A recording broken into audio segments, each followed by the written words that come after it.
What I think is really important points, and I've been here a lot, you probably know the story. This KWA pipeline, privatized. They say it's not, it's a privatized pipeline. That's what they were pushing, a privatized pipeline. So, frankly, they had extra water to frack, for fracking. If you've read previous reports of mine, some of Rick Snyder, the governor's largest donors, are tied to fracking, and Monsanto. So you had this push for a privatized pipeline. And now, what she didn't say was, essentially, when the mayor said, all right, we're going to stay on Detroit or the Great Lakes Water Authority, this gentleman named Jeff Wright, who's the drain commissioner, at the same time as being the drain commissioner, a government position, he is the CEO of this privatized pipeline, which is a horrific conflict of interest. He says, well, who's going to pay this 30-year contract? So the Great Lakes Water Authority, or formerly Detroit, said we will pay Flint's bond payments, which I think were $7 million a year.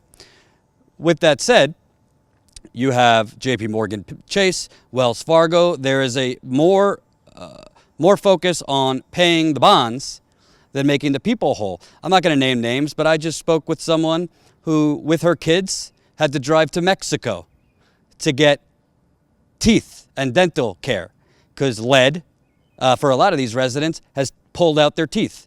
And because they don't have Medicare for all for their poison-related illnesses, has to drive with her family to Mexico to afford dental care. And I'm sure there's other residents who have had to go to Canada or wherever to get health care. That's in America. And you want to talk about democracy under attack, the corporate media? I want to ask you about having to do with that Great Lakes Water Authority. It seems to me the state, for the longest time, was trying to push the Karagandhi Water Authority, which I just said was privatized. But now all of a sudden, there's this mad dash to get the Flint City Council to sign a 30-year contract with the Great Lakes Water Authority, so much so that when the Flint City Council placed a moratorium on those tax liens you talked about, the RTAB, which is the board I told you about, overturned them, citing, well, if you don't sign the 30-year contract with the Great Lakes Water Authority, we don't have the money, so we have to place the tax liens. Why do you think all of a sudden the state, who previously didn't want Flint back on Detroit, suddenly is doing that, and then they filed a lawsuit against the city council?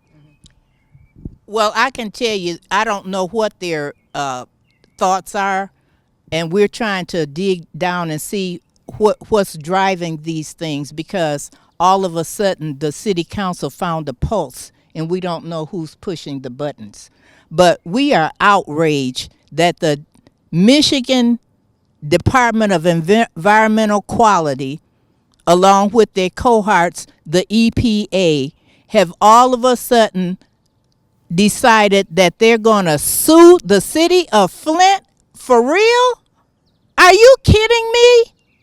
The way you people hid, you did misinformation, you handpicked areas to test the water, you improperly tested the water, you had pre-draining, and you did all kinds of things to cover up this disaster perpetrated on the people in this town, and you're going to have the audacity to sue us because we won't hurry up and make a decision? I can tell you something.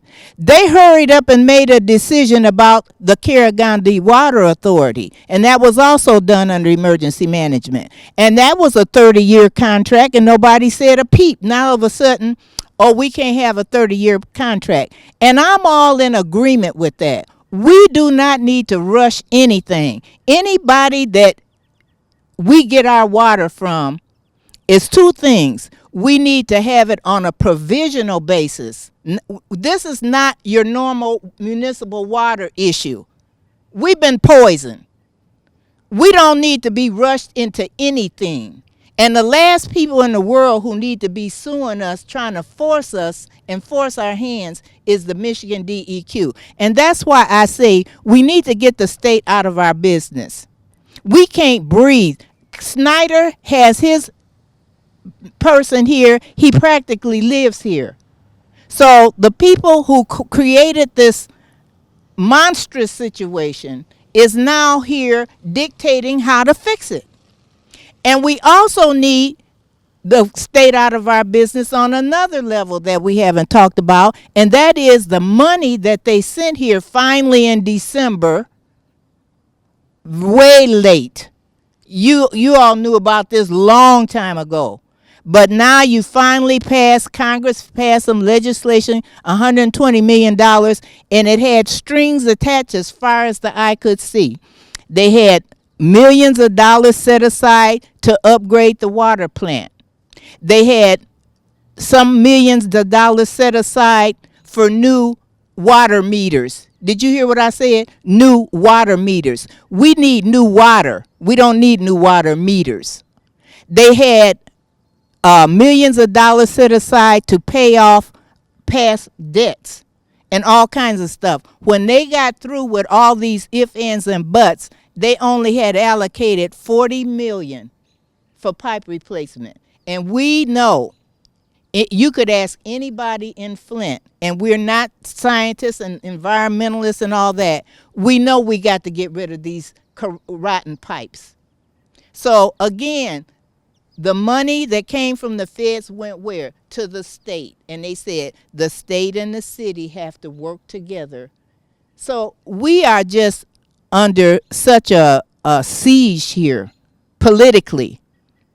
And we're under siege as far as our ability to exercise our democracy, and we're under siege with this water. So I really appreciate the opportunity to be here, because the Flint water crisis is alive and well. I want to share this video, by the way. Let's get this out there. I know it's the evening over summer, but hey, if this continues in Flint, it's coming to a neighborhood near you soon. If the government is allowed to poison people and then basically make them pay the bill and leave them deserted, what could they do to your community? It doesn't need to be water related where you are. It could be something else. There's plenty of ways the government could create catastrophe, whether it's water or other factors. So that's why Flint's so important. It's not just about water, folks. It's about democracy. It's about humanity. It's about corruption. It's about all of that. Adding insult to injury, we've talked about all these things, but now, even with the bacteria that's going on, but by the way, the EPA, the state officials here environmentally, they don't really want to talk about bacteria. They have their heads buried in the sand. But I always say, why, if these are the agencies that were so horrifically wrong in the first place, we're supposed to trust them, the citizens of Flint are supposed to trust them, that there's no bacteria in the water, even though private testing, independent testing, has shown bacteria in the water. Even though people are reporting their eyes burning, they can't breathe when they take a shower now. Even though they're starting to get reports of bacterial pink eye, which comes from bacteria in water. So they don't talk about bacteria, but adding all insult to injury, now they are closing down the water distribution sites. So they've started narrowing it, and by September, they're going to be closing them all down. Water distribution of bottled water, been going on for years since this happened, and 42% poverty. 42% poverty here in Flint. There's a lot of people that don't even have cars, and a lot of people, whether age-related, illness-related, or they don't have the money, can't carry packs of bottled water and can't purchase packs of bottled water. And a lot of people here only drink bottled water, use bottled water for cooking, use bottled water for baths. I've talked to people who use bottled water for baths. You have the Genesee County has said we're not going to enforce liens while the water is still not safe, and Flint is under a state of emergency, yet the governor and the state say, no, we'll shut down the water distribution sites, even while it's known the water is not safe. What are your thoughts on that?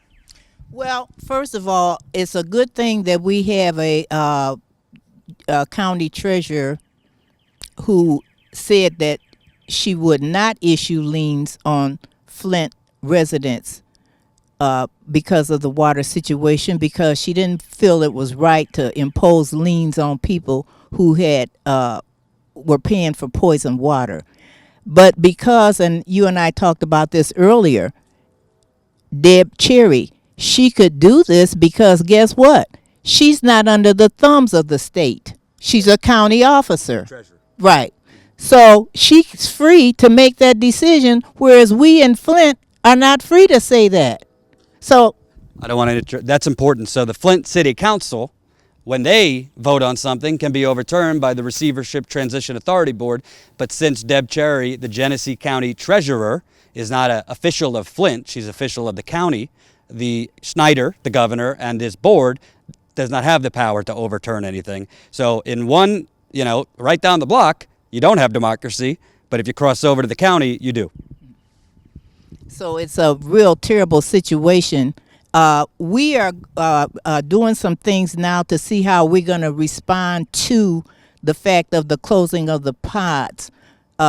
These pods are distribution sites sprinkled around the city where people can pick up their bottled water.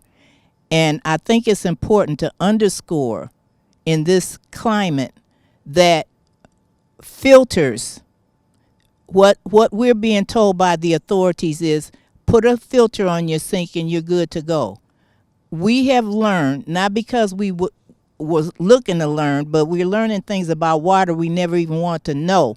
But we know that filters do not filter out bacteria. So you are still, if you have a working filter, you could still be susceptible to bacteria.